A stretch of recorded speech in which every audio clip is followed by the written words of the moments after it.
নব্বই দশক এমন একটা সময় ছিল, মা ঘুমালে দাদার কাঁধে পা দিয়ে পাঁচির টপকে পালিয়ে যাওয়া ছিল।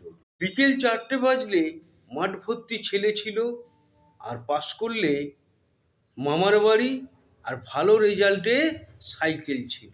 একরকম ড্রেস ছিল, ছাত্র বন্ধুর চাপ ছিল, পড়াশোনায় কম্পিটিশন ছিল, আর আচারের বয়েম ছিল। দাদার পুরনো বই ভাইয়ের ছিল, এমনও একটা সময় ছিল।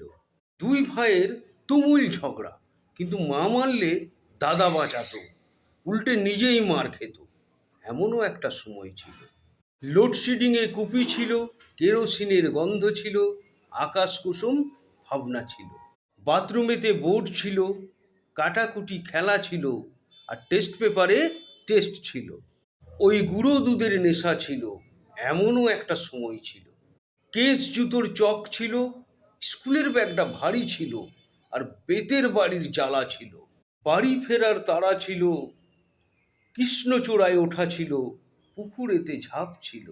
কলা গাছের ভেলা ছিল, কাগজের নৌকা ছিল, আর মায়ের আদর আর বাবার মার ছিল। হঠাৎই বড় হয়ে গেলাম।